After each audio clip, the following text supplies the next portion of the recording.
জিনিসটা হয়ে গেল, এটা তো আর ফিরে পাবো না।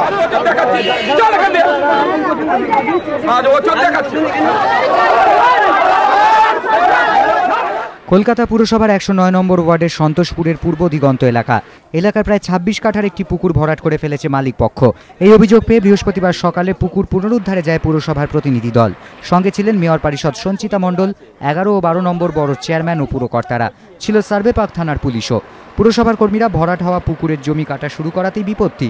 স্থানীয় বাসিন্দাদের নিয়ে বিক্ষোভ শুরু করে দেয় মালিকপক্ষ। এলাকায় ব্যাপক উত্তেজনা ছড়ায়। আটকে দেওয়া হয় পুরসভার গাড়িও। মালিকপক্ষের দাবি, নকশায় ওই জায়গায় আদৌ কোনো পুকুর ছিল না। তাদের অভিযোগ, কোনো নোটিশ না দিয়েই অভিযান চালিয়েছে পুরসভা। কর্পোরেশন উইদাউট কিছু না জানিয়ে আমাদেরকে এইভাবে পুলিশ প্রশাসন নিয়ে এলাকার কিছু নেতাদের নিয়ে আমাদের এখানে চলে এসছে, এইভাবে ভাঙচুর হচ্ছে। আমরা বিক্ষোভ দেখাতে আজকে কর্পোরেশন পিছু পাওয়া হয়েছে। তারা বলল আমাদেরকে কিছু আশ্বাস দিয়ে গেছে, আমরা একটু ভেবে দেখছি।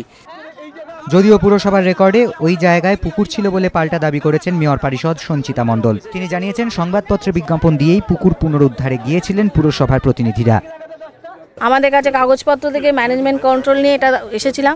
এরা আজকে যে পরিবেশে আমরা পেলাম, প্রচণ্ডভাবে আমরা এতক্ষণ 1 ঘন্টার অধিক, প্রায় 1.5 ঘন্টার অধিক বাদানুবাদের মধ্যে দিয়ে, অশান্তির মধ্যে দিয়ে আমরা কাজ তো করতে পারি না, বিভিন্নভাবে অসম্মানিত হতে হয়েছিল।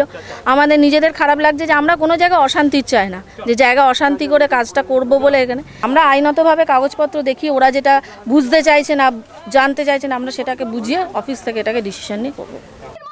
কিন্তু বিক্ষোভের জেরে কাজ মাঝপথে থামিয়েই ফিরে আসতে হয় পুরসভার প্রতিনিধি দলকে। পার্থপ্রতিম ঘোষ, এবিপি আনন্দ, কলকাতা।